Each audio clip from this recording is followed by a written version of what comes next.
tengah klaim kemenangan militer Israel atas serangan rudal Iran, gemuruh ledakan di Tel Aviv dan Haifa justru merobek ilusi keamanan, menyingkap kenyataan pahit ribuan korban yang berjatuhan dan mengubah kota-kota vital menjadi pemandangan pilu.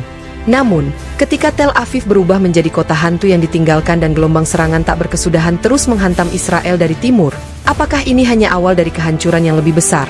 Ataukah dunia akan menyaksikan intervensi yang mengubah segalanya? Realitas di balik klaim.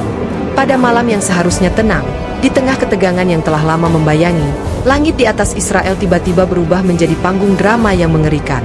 Militer Israel, melalui saluran komunikasi resminya, dengan cepat mengumumkan keberhasilan gemilang sistem pertahanan udara mereka, yang selama ini dibanggakan sebagai salah satu yang paling canggih di dunia, berhasil mencegat gelombang serangan rudal yang diluncurkan dari Iran. Pernyataan itu menyebar dengan kecepatan kilat, membawa serta secercah harapan dan kelegaan bagi jutaan warga yang selama berjam-jam menahan napas dalam kecemasan yang mencekam. Narasi resmi yang disiarkan televisi dan radio menggambarkan serangkaian intersepsi presisi, di mana rudal-rudal musuh meledak menjadi serpihan cahaya di angkasa, jauh sebelum mencapai target yang dituju. Ada upaya keras untuk meyakinkan publik bahwa ancaman telah berhasil diatasi, bahwa keamanan negara tetap terjaga, dan bahwa kehidupan dapat kembali normal sesegera mungkin. Namun, di balik klaim yang terdengar meyakinkan itu, sebuah kenyataan pahit mulai terkuak, memecah ilusi perlindungan dan menenggelamkan harapan dalam gelombang kepanikan yang tak terbendung. Suara sirene serangan udara yang melengking, yang sebelumnya dianggap sebagai peringatan akan bahaya yang berhasil dihindari, kini bergema dengan nada yang jauh lebih mengerikan.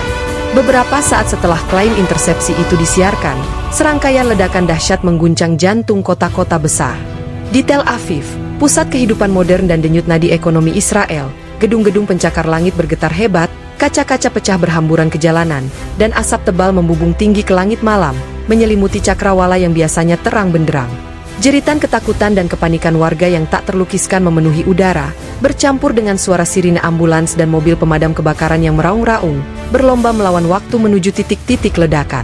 Pemandangan serupa, tak kalah mengerikannya, terjadi di Haifa, kota pelabuhan yang strategis di utara.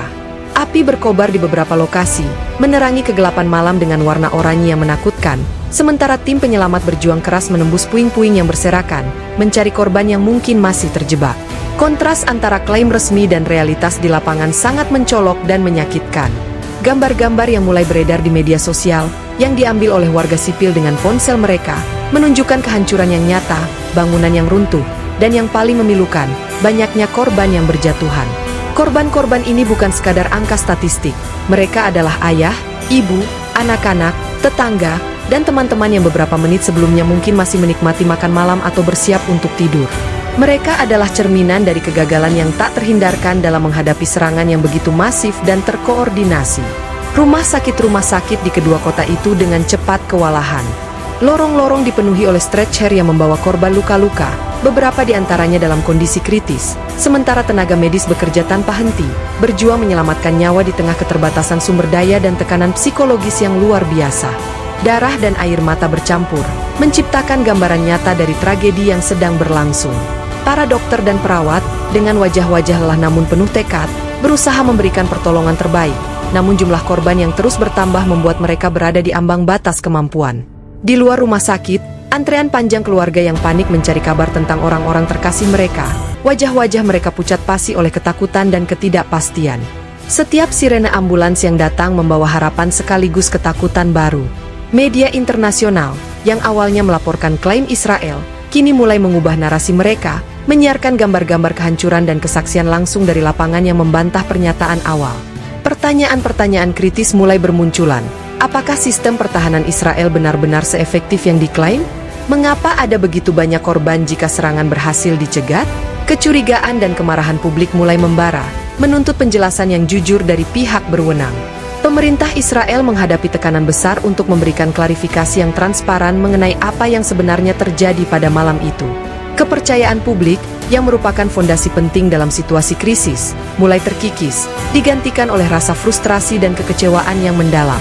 Para analis militer dan pakar keamanan internasional juga mulai mempertanyakan efektivitas strategi pertahanan yang ada, menyiratkan bahwa serangan ini mungkin telah mengungkap celah yang signifikan dalam sistem keamanan Israel. Ini bukan hanya tentang rudal yang berhasil atau gagal dicegat. Ini tentang realitas yang kejam dari perang modern, di mana klaim dan kenyataan seringkali berjarak sangat jauh, dan di mana korban sipil selalu menjadi harga yang paling mahal untuk dibayar. Malam itu, Tel Aviv dan Haifa menjadi saksi bisu dari sebuah kebenaran yang tak terbantahkan.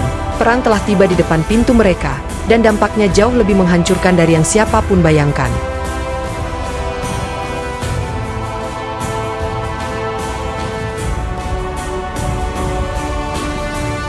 Kota hantu dan gelombang serangan tanpa henti.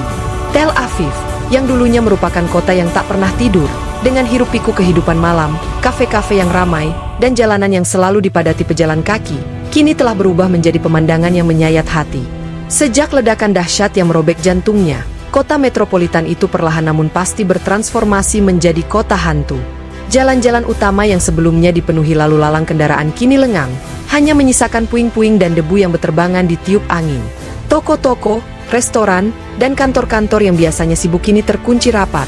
Jendela-jendela mereka pecah atau tertutup rapat oleh papan kayu, mencerminkan ketakutan yang mendalam yang mencengkeram setiap sudut kota.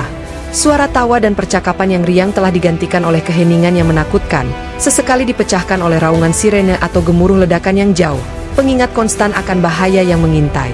Warga yang tersisa, yang tidak memiliki tempat lain untuk pergi atau yang memilih untuk bertahan, bergerak dengan langkah-langkah hati-hati, mata mereka penuh kewaspadaan, seolah setiap bayangan bisa menyembunyikan ancaman. Eksodus massal telah mengubah demografi kota secara drastis. Ribuan, bahkan puluhan ribu, warga Tel Aviv telah melarikan diri, meninggalkan rumah dan harta benda mereka demi mencari perlindungan di wilayah yang dianggap lebih aman, jauh dari garis depan konflik. Mereka pergi dengan tergesa-gesa, hanya membawa barang-barang penting. Wajah-wajah mereka mencerminkan kombinasi keputusasaan, ketakutan, dan harapan tipis untuk menemukan tempat yang damai. Stasiun-stasiun bus dan kereta api dipenuhi oleh kerumunan orang yang putus asa, berebut tempat untuk melarikan diri dari neraka yang telah menelan kota mereka. Konvoi kendaraan pribadi memadati jalan-jalan keluar kota, menciptakan kemacetan panjang yang bergerak lambat. Setiap kilometer terasa seperti kemenangan kecil dalam upaya bertahan hidup. Banyak dari mereka yang mengungsi adalah keluarga dengan anak-anak kecil, yang wajah-wajahnya polos namun penuh kebingungan, tidak mengerti mengapa dunia mereka tiba-tiba terbalik. Mereka mencari perlindungan di tempat-tempat penampungan sementara, di rumah kerabat di pedesaan, atau bahkan di tenda-tenda darurat, jauh dari kenyamanan rumah yang telah mereka tinggalkan. Situasi ini adalah konsekuensi langsung dari perang yang pecah antara Israel dan Iran, sebuah konflik yang dengan cepat meningkat menjadi konfrontasi penuh. Sejak hari pertama pecahnya permusuhan, Israel terus-menerus diserang oleh gelombang demi gelombang drone dan rudal balistik. Serangan-serangan ini datang dari arah timur, melintasi wilayah udara yang luas, menargetkan berbagai lokasi strategis dan pusat-pusat populasi. Drone-drone, yang terbang dengan suara mendengung yang menakutkan, seringkali menjadi prekursor bagi serangan rudal yang lebih mematikan. Mereka datang dalam jumlah besar, membanjiri sistem pertahanan udara, dan menciptakan kekacauan di darat. Rudal-rudal balistik, dengan kecepatan dan daya hancur yang luar biasa, menjadi ancaman yang lebih serius, mampu menembus pertahanan dan menyebabkan kerusakan yang signifikan. Setiap hari, warga Israel terbangun dengan ketakutan akan serangan baru, dan malam hari mereka tidur dengan satu mata terbuka, siap untuk berlari ke tempat perlindungan kapan saja sirene berbunyi. Kehidupan sehari-hari telah terganggu secara fundamental. Sekolah-sekolah ditutup, bisnis-bisnis lumpuh, dan kegiatan sosial praktis berhenti. Ekonomi negara berada di ambang kehancuran, dengan banyak sektor yang tidak dapat beroperasi di bawah ancaman konstan. Infrastruktur penting, seperti pasokan listrik dan air, seringkali terganggu oleh serangan, menambah penderitaan warga sipil. Rumah sakit terus beroperasi di bawah tekanan ekstrim, merawat korban luka-luka dan trauma psikologis yang tak terhitung jumlahnya. Para psikolog dan konselor melaporkan peningkatan drastis kasus kecemasan, depresi, dan gangguan stres pasca trauma di kalangan penduduk, terutama anak-anak, yang hidup dalam ketakutan yang terus-menerus. Setiap ledakan, setiap sirene, meninggalkan bekas luka yang dalam, tidak hanya pada bangunan fisik tetapi juga pada jiwa kolektif bangsa. Rasa aman, yang merupakan hak dasar setiap warga negara, telah direnggut paksa, digantikan oleh ketidakpastian dan ketakutan yang mendalam. Meskipun militer Israel terus berupaya keras untuk mempertahankan diri dan melancarkan serangan balasan, gelombang serangan dari Iran tampaknya tak ada habisnya. Ini adalah perang gesekan yang brutal, di mana ketahanan mental dan fisik kedua belah pihak diuji hingga batas maksimal. Bagi warga Tel Aviv, yang dulunya bangga akan kota mereka yang dinamis dan kosmopolitan, kenyataan ini adalah mimpi buruk yang tak pernah berakhir. Mereka merindukan masa lalu, ketika mereka bisa berjalan di jalanan tanpa rasa takut, menikmati keindahan pantai, dan berkumpul dengan teman-teman di kafe-kafe. Kini, setiap hari adalah perjuangan untuk bertahan hidup, setiap malam adalah perjuangan untuk menemukan ketenangan dalam kegelapan yang penuh ancaman. Kota hantu ini, dengan jalan-jalan yang sepi dan bangunan-bangunan yang rusak, adalah monumen bisu bagi harga yang harus dibayar dalam konflik yang tak berkesudahan ini. Peringatan global dan gejolak regional. Di tengah eskalasi konflik yang mengerikan antara Israel dan Iran, suara-suara dari panggung global mulai menggema, menyerukan perhatian terhadap potensi bencana kemanusiaan yang lebih besar. Salah satu seruan paling mendesak datang dari mantan Presiden Amerika Serikat, Donald Trump, yang mengeluarkan peringatan darurat yang mengguncang dunia. Dalam sebuah pernyataan yang disiarkan secara luas, ia secara khusus menyoroti situasi di Teheran, ibu kota Iran, dan menyerukan evakuasi segera bagi populasinya yang hampir mencapai 9.500.000 jiwa. Angka yang fantastis ini, yang mewakili jutaan nyawa yang berpotensi terancam, menjadi fokus utama dari peringatannya. Trump tidak hanya menekankan skala krisis kemanusiaan yang mungkin terjadi jika konflik meluas ke kota padat penduduk itu, tetapi juga mengulangi penolakannya yang tegas terhadap kemampuan nuklir Iran. Pernyataannya ini bukan sekadar seruan kemanusiaan, itu adalah peringatan keras yang syarat dengan implikasi geopolitik, menegaskan kembali kekhawatiran yang telah lama ada di kalangan komunitas internasional mengenai ambisi nuklir Teheran. Seruan evakuasi Teheran dari seorang tokoh global seperti Trump mengirimkan gelombang kejutan ke seluruh dunia. Ini menggarisbawahi betapa seriusnya situasi ini dipandang oleh para pemimpin internasional, yang khawatir bahwa konflik regional ini dapat dengan cepat memburuk menjadi krisis global yang tak terkendali. Populasi Teheran yang sangat besar, yang setara dengan gabungan beberapa kota besar di dunia, menimbulkan skenario mimpi buruk bagi para perencana darurat. Evakuasi massal semacam itu akan menjadi salah satu operasi kemanusiaan terbesar dalam sejarah, menghadapi tantangan logistik yang luar biasa, mulai dari transportasi, akomodasi, hingga penyediaan makanan dan air bagi jutaan orang. Pernyataan Trump juga secara implisit menekan Iran untuk menahan diri dari eskalasi lebih lanjut, sekaligus mengingatkan dunia akan bahaya yang melekat pada program nuklir mereka, yang telah menjadi sumber ketegangan selama bertahun-tahun. Meskipun Iran secara konsisten menyatakan bahwa program nuklirnya bertujuan damai, banyak negara, termasuk Amerika Serikat dan Israel, tetap skeptis dan khawatir bahwa Teheran mungkin berupaya mengembangkan senjata nuklir. Sementara perhatian dunia tertuju pada ancaman nuklir dan potensi bencana kemanusiaan, dinamika regional juga semakin memanas. Kelompok militan Palestina, Hamas, yang menguasai jalur Gaza, secara terbuka menyatakan dukungannya kepada Iran. Deklarasi dukungan ini bukan hanya sekadar pernyataan verbal, mereka dengan cepat menindaklanjutinya dengan tindakan nyata yang menambah kompleksitas konflik. Dari jalur Gaza, Hamas meluncurkan serangkaian roket ke arah Israel Selatan. Meskipun serangan-serangan roket ini menyebabkan ketakutan yang meluas di kalangan penduduk Israel yang tinggal di dekat perbatasan Gaza, laporan awal menunjukkan bahwa tidak ada korban jiwa yang berjatuhan akibat serangan tersebut. Sistem pertahanan Israel, yang meskipun kewalahan oleh rudal-rudal Iran, tampaknya lebih efektif dalam menangani ancaman roket dari Gaza yang seringkali berdaya ledak lebih rendah dan memiliki jangkauan yang lebih terbatas. Namun, meskipun tidak ada korban jiwa, peluncuran roket oleh Hamas memiliki dampak psikologis yang signifikan. Sirene serangan udara kembali meraung di kota-kota dan permukiman di Israel Selatan, memaksa warga untuk berlari mencari perlindungan di bunker dan ruang aman.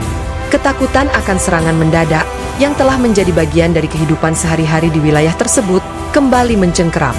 Tindakan Hamas ini juga memperumit upaya diplomatik untuk meredakan ketegangan. Dengan bergabungnya Hamas secara terbuka di pihak Iran, konflik ini semakin terlihat sebagai konfrontasi regional yang lebih luas, melibatkan berbagai aktor dengan kepentingan dan agenda yang berbeda.